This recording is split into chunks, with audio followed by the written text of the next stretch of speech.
My dad promised me the family business since I was 14. I skipped college, worked holidays, never took a vacation. On his 65th birthday, he announced he'd signed it over to my brother, who never showed up before 11 a.m. He knows how to play golf with investors. You just know how to work, my dad said.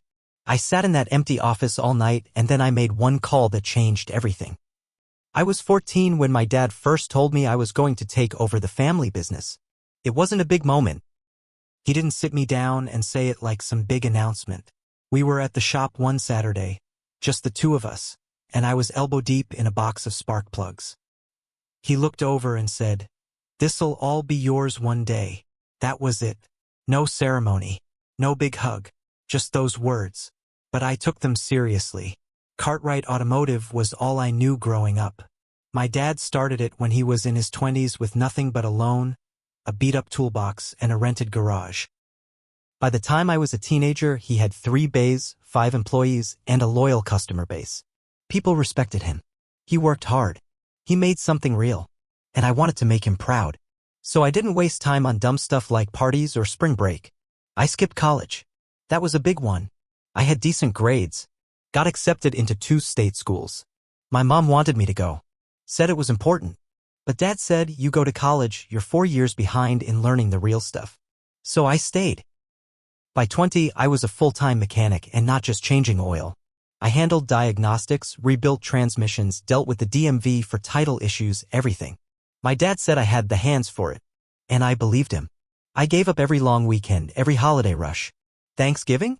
I was at the shop tuning up the fleet trucks for a landscaping company. Christmas Eve? Still there. Every time someone called out or screwed up a job, I stayed late. Never got paid extra. Never even asked. I thought I was next in line. Then there was Evan, my younger brother. My dad always said we were complete opposites. That's one way to put it. Evan was the kid who'd sleep until 11, stroll in with bedhead and sunglasses, grab a soda from the fridge, and disappear for another hour. He barely showed his face at the shop growing up. Didn't know how to check tire pressure until he was 26.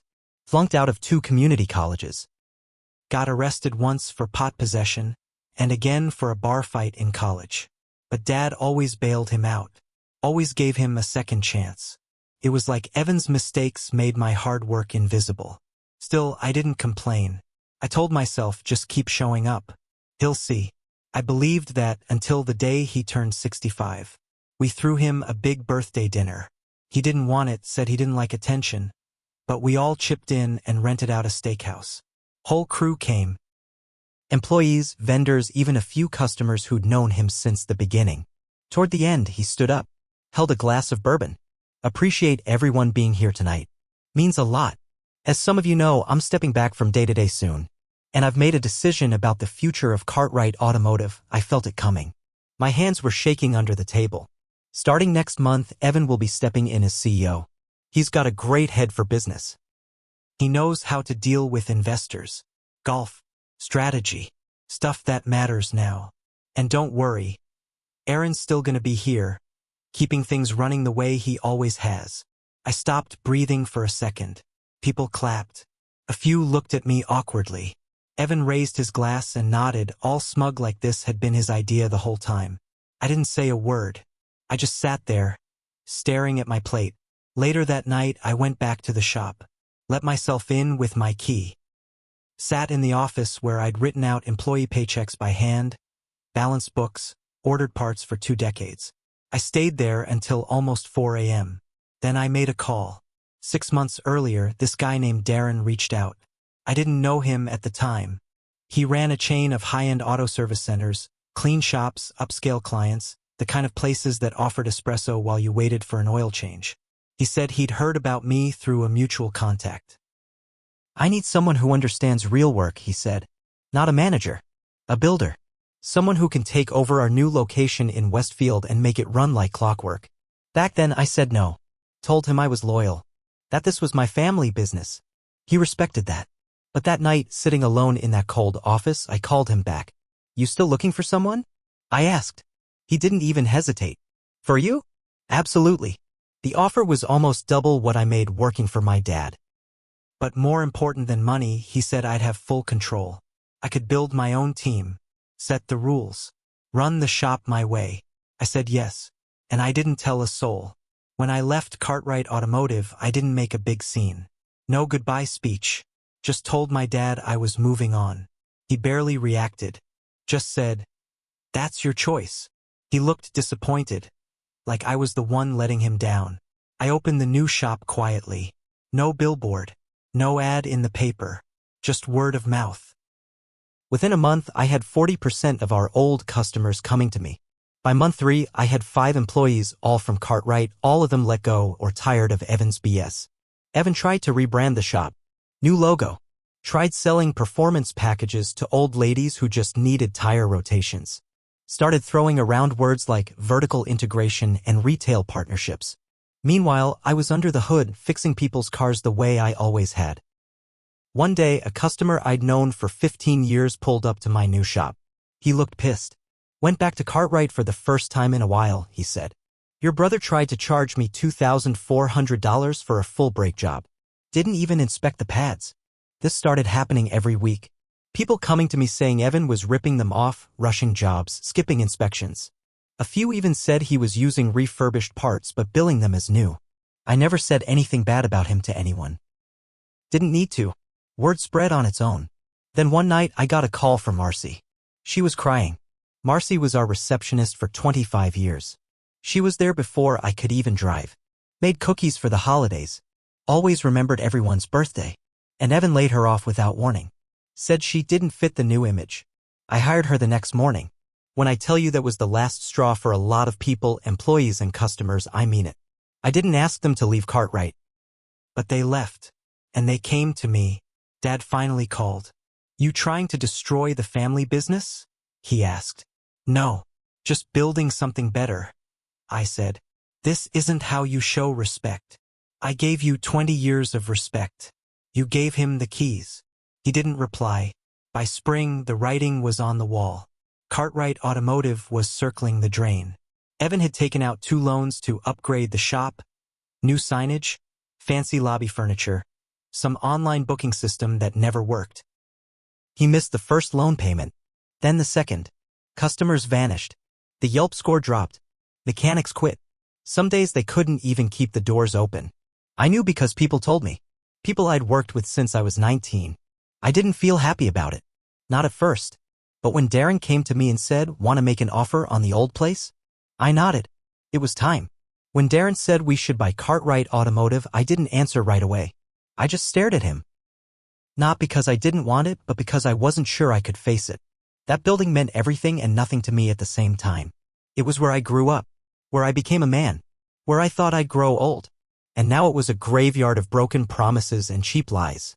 But Darren said, "They're sinking, Aaron. You can either watch them drown or take the boat they left half-built and finish it yourself."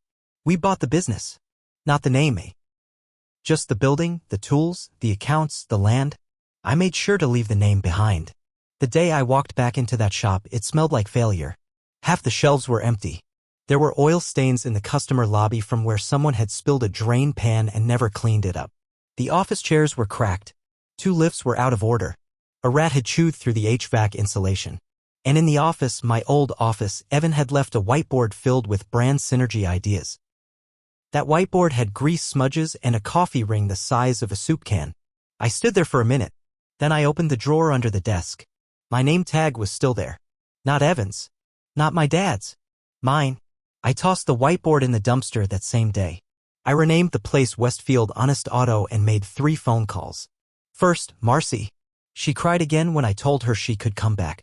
Second, Kenny. One of our best techs, laid off after Evan accused him of having a bad attitude. Kenny had 2 kids and nearly lost his house after that. Third, Mr. Hendricks, one of our oldest customers who once told me, "I don't let anyone touch my truck but you." They all came back. We opened quietly again. No ads. No press. Just a small sign on the door that said, "Under new ownership." Built on old values. 2 weeks later, my dad showed up. I was out back going through parts inventory when Kenny came to get me.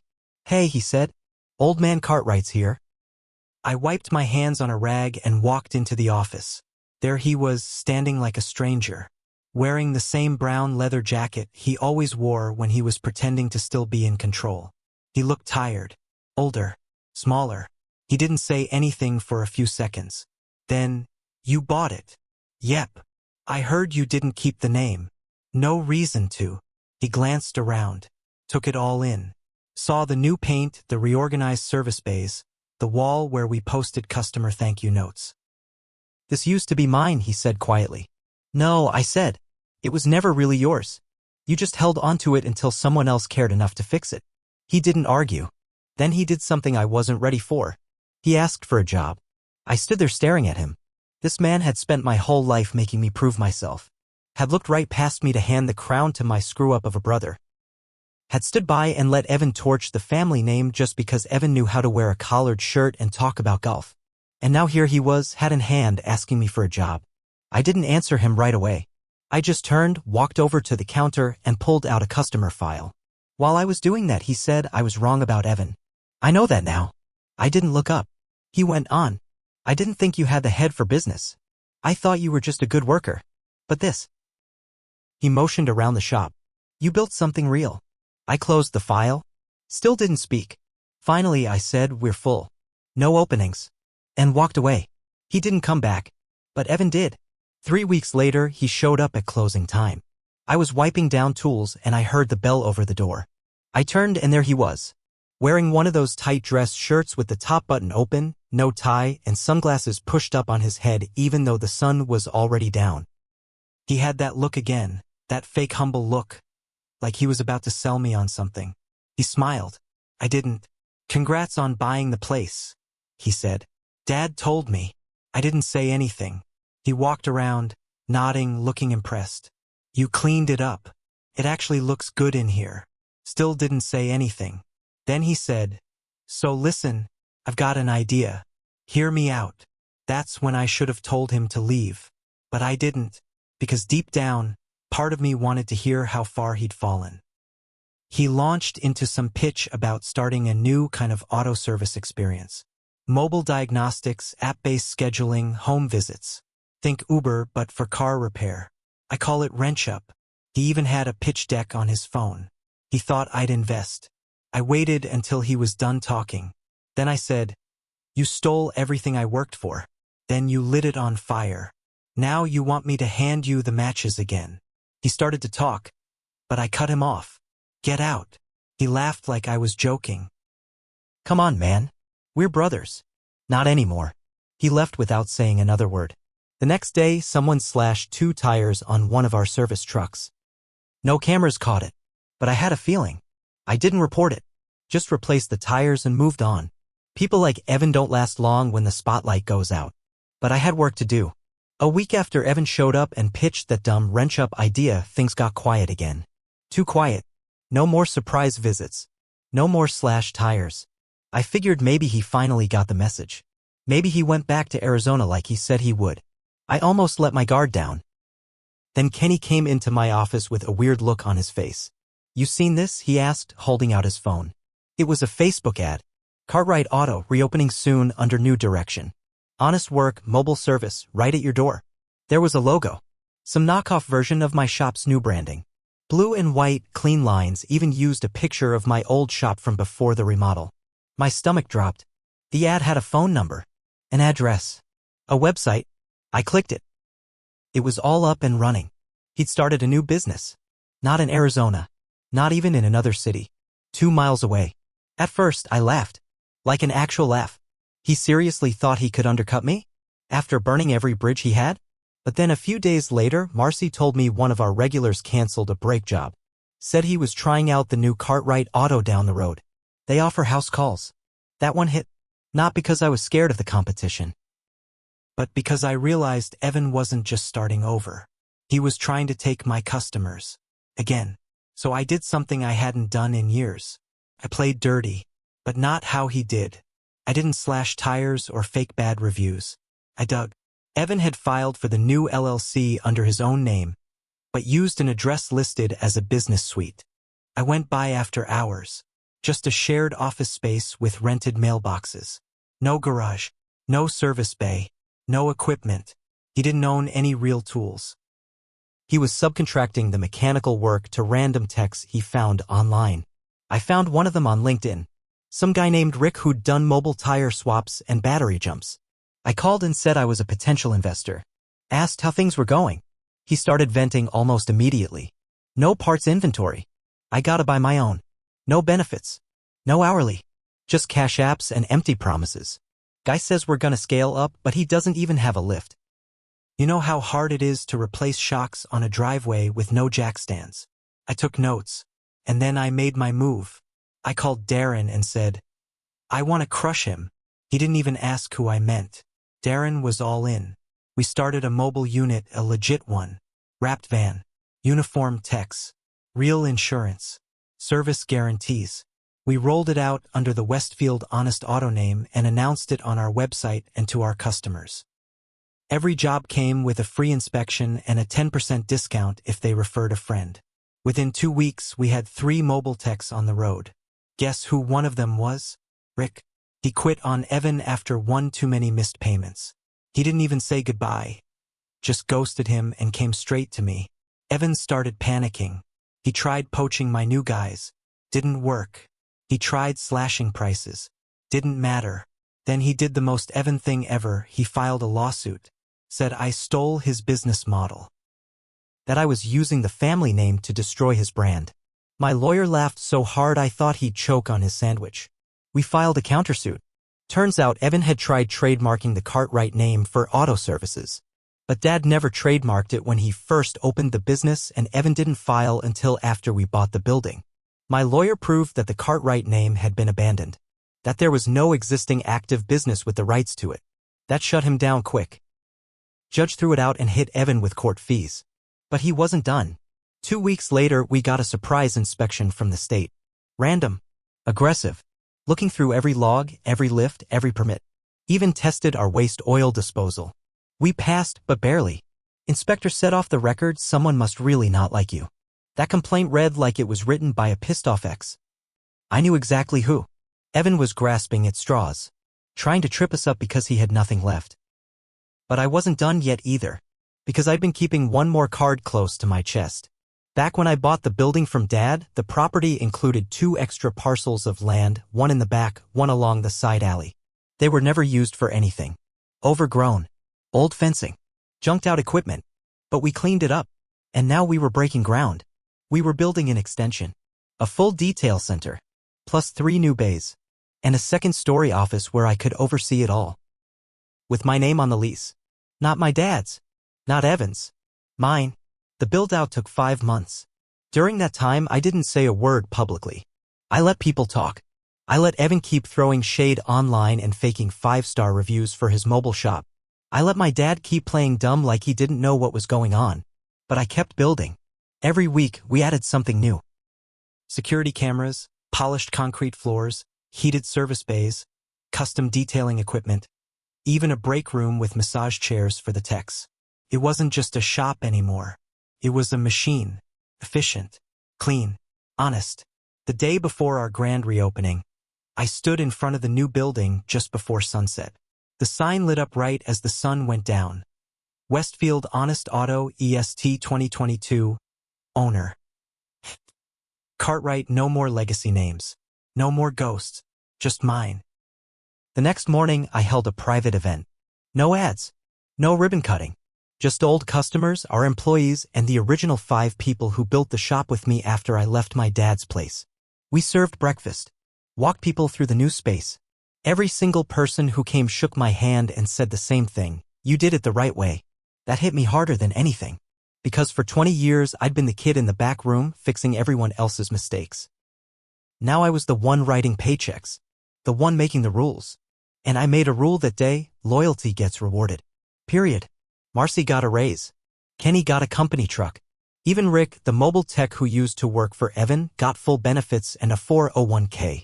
Evan, though, his world was crumbling fast. After the lawsuit got tossed and the inspector found nothing, he started hemorrhaging money. His wrench-up mobile thing was getting bad reviews, missed appointments, wrong parts, no-show techs. 2 of his guys quit and told people he was paying them under the table. He tried getting loans. Got denied. Then one of his customers posted a viral TikTok. Evan showed up late, scratched her bumper, and blamed it on her steep driveway. That one hit hard. Comments ripped him apart. Then came the real kicker. He missed a court date for unpaid wages, and a judge put out a bench warrant. I didn't even have to lift a finger. The guy who got handed everything, who took my future and used it like a toy, ended up with nothing. No shop, no crew, no house. He sold the Lexus and moved back in with our mom in a one-bedroom apartment in Edison, New Jersey. I heard he tried to start another business a few months later, some online car repair course. Got shut down for stealing copyrighted content. And my dad? He came by one last time. It was late afternoon. I was finishing up some invoices. He walked in slow, like he wasn't sure he should even be there. He looked around, nodded like he was impressed, but didn't want to say it out loud. "Place looks good," he muttered. "Thanks." "I heard about Evan," he said, eyes down. "You know he's not doing so hot." "Not my problem." He didn't like that. He tried to spin it like he was just trying to keep the family together. Like I owed him something. "You know," he said, "none of this would have happened if I had known how things would turn out." I looked him dead in the eye. "No," I said. "None of this would have happened if you'd kept your promise." He nodded, slow. Tried one more time. "You need help around here? I can still work. Clean up, maybe? I don't need much." That hit harder than I expected. My dad, this man who once said I wasn't made for leadership, was now asking me to sweep my floors. I stared at him. And for a moment I thought about saying yes. But then I remembered all the nights I stayed late while he played favorites. I remembered the time I got pneumonia from working in the cold bay with no heater, and he still made me come in. I remembered the steakhouse speech, and how he didn't even look at me when he gave my future away. So I said, "No, that was it." He walked out. Hasn't been back since. It's been over a year now. Westfield Honest Auto is booked solid 6 weeks out. We just bought a second van. I got approved for a second location on the other side of town. People trust us because we don't lie. We don't upsell. We do the job right. And we don't forget who got us here. Sometimes I walk through the shop after hours. Lights low. Tools cleaned up. That soft smell of rubber and oil. I sit in the office I built with my own hands and look out the window. I don't think about Evan anymore. I don't think about my dad. I think about the promise I made to myself that night in the old office, sitting in the dark, humiliated, that I would never let anyone take what I earned again. And I haven't.